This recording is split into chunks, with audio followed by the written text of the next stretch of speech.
Okay, so we're going to finish the Americas today, and we are going to talk real quickly about Pizarro, who was a conquistador, and how easy it was for him to conquer the New World, and then we're going to talk a little bit about the legacy that the Spanish left. So we have to keep it in mind that many people were disappointed when Columbus came back and said he thought he had reached the Indies.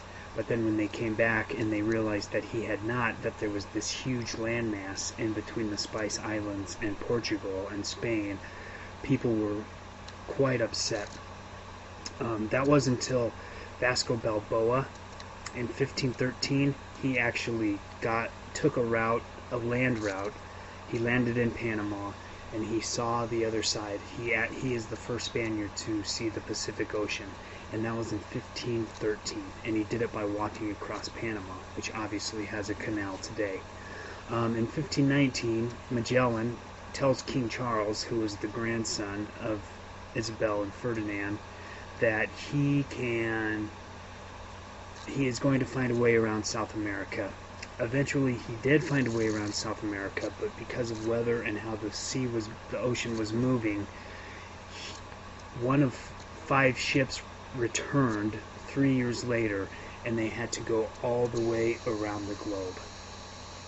18 out of 280 people lived, and Magellan actually died in a skirmish in East India, fighting the natives there.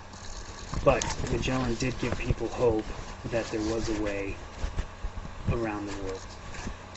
And then that leads us up to 1532 and Francisco Pizarro. You guys have already watched a little documentary on him. What he did was he took what Balboa did, and he came across Panama, and you can see his route on this PowerPoint. And he is the man who conquered the Incas. He had heard of rumors of gold piled on top of each other, and this was actually somewhat true for him. The Incas had gold that they didn't even really use for anything, stacked piles and piles and piles on top of each other, and Pizarro actually found it. So with 180 men only, and in a few months, he had plundered and conquered all of Peru. I believe it is in your documentary, but he captured Atahualpa, the Incan emperor, and he killed thousands of people while they watched. He offers money for the ransom. They say it's enough to fit a 22-foot room. The Incans paid it. Pizarro got the money, and then he strangled the emperor.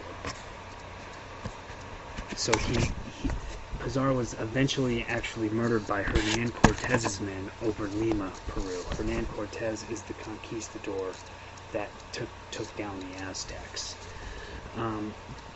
The real reason why they're called conquistadors is because that's what they were sent for.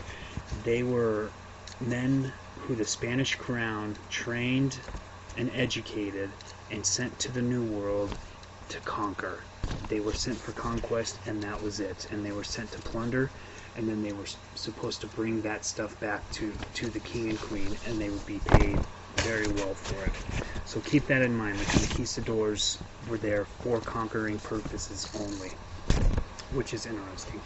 And as you've already seen, I'll just reiterate what your Guns, Germs, and Steel talks about, your other documentaries. The advantages were plentiful. The first, obviously, was guns and cannons.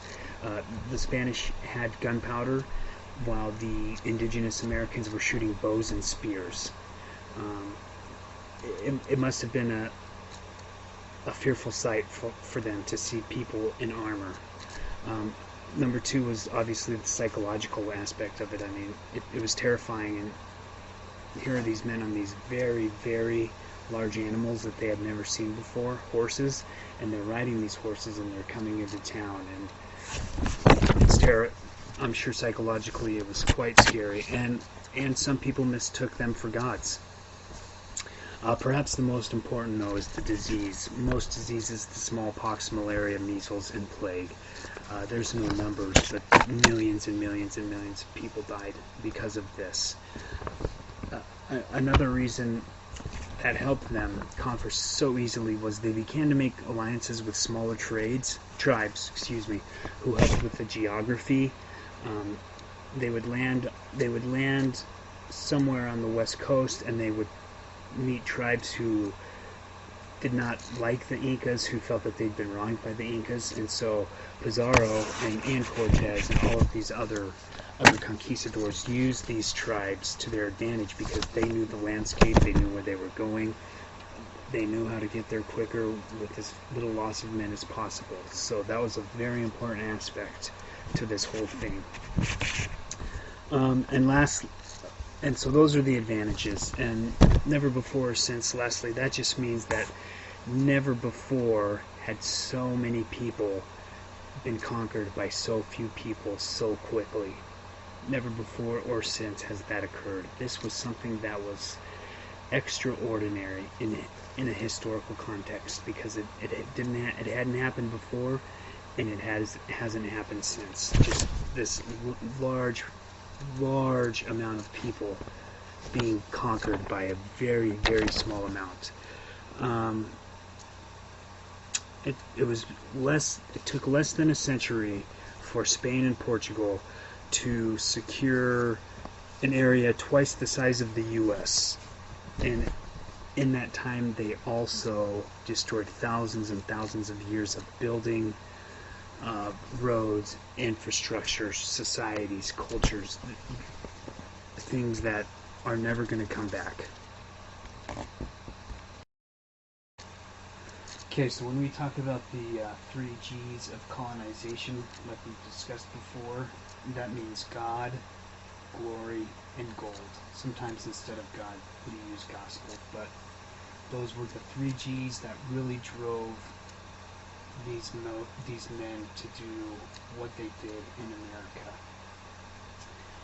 Once they got there, they set up and they started colonizing, and this is colonizing in the clearest sense of the word. They came in and they took over land by force from peoples whose land it was before them, and then they colonized it, and then they made it their own, and then they made the indigenous people work on that land for them. And so one of the legacies, or one of the things that the Spanish did set up right away, is they set up a society based a lot like theirs. So it was highly stratified. So at the top you had the military command, which would be the conquistadors and all of his close associates. Below them you would have the civilian officials who were appointed by the king or queen, and below them you would have the church dignitaries. Okay, so the priests, the clergy, those people would all be considered high class. After that, there were certain levels of classes in society. At the top of, we'll call a middle class, although it's not really a middle class what we think of as today, but we'll just call it that for now. At the top of the middle class were the Spanish. And then there were 2 types of Spanish. There were the Peninsulares and the Creoles. Now the Peninsulares were at the top of this class, and they were the people who were actually born on the Iberian Peninsula and moved to the New World.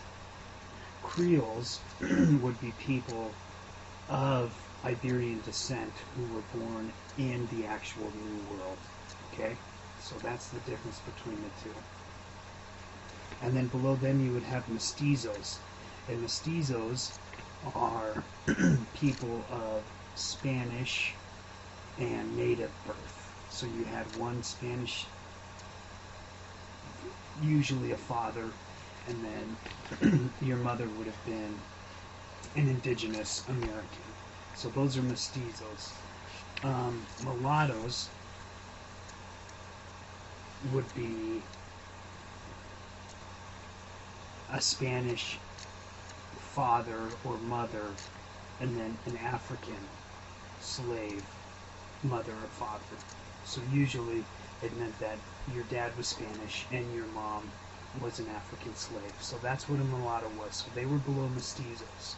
So you have the Spanish, the mestizos, the mulattoes, and then below them you had the actual indigenous people themselves.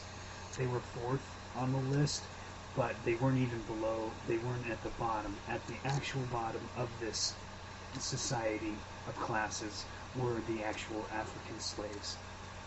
And there's a lot of evidence that even the indigenous people treated the African slaves bad because there was a sense of superiority to them.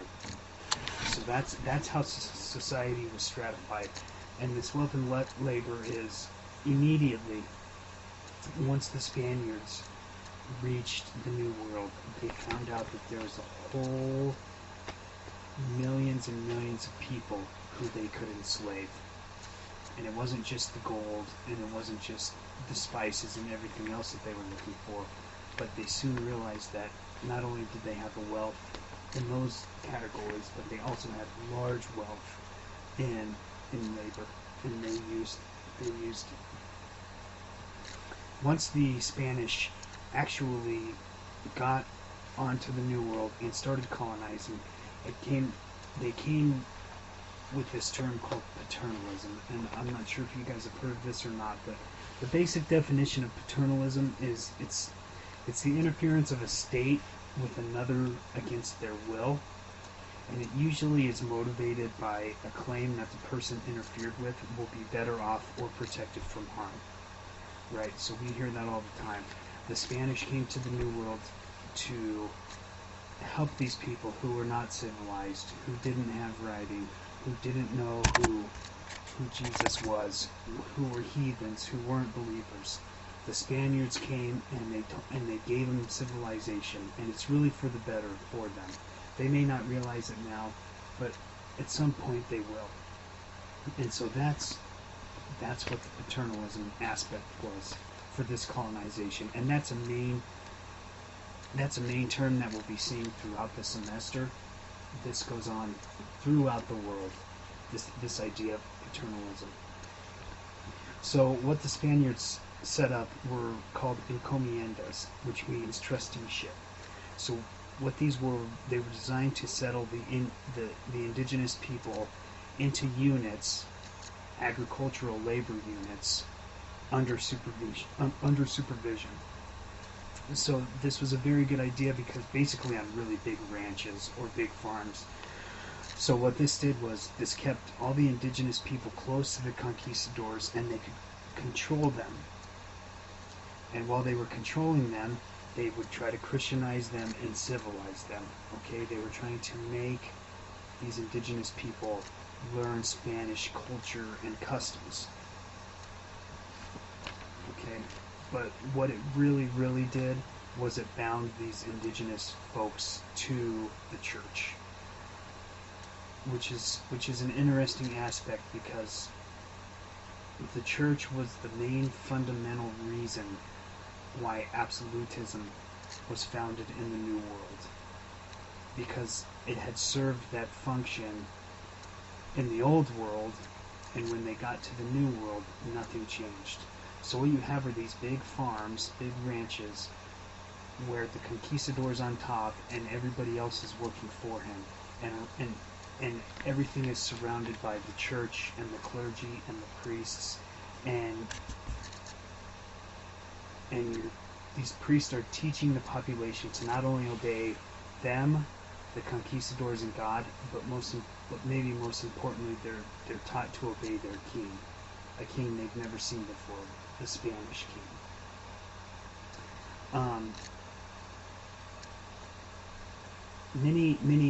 It's hard to say, it's up for debate, but many of these people, of the indigenous people, really accepted what the Spanish were teaching for a couple of reasons. The main reason is that the symbolism and imagery of Catholicism really appealed to their imagination, right? These are people who may not have written, but they had symbols. Their life was filled with symbology, and that's what a lot of Catholic churches have, that, right? The icons, the symbols of Jesus on the cross, Mary, things like that. So that really appealed to their imagination. And they also took to the idea of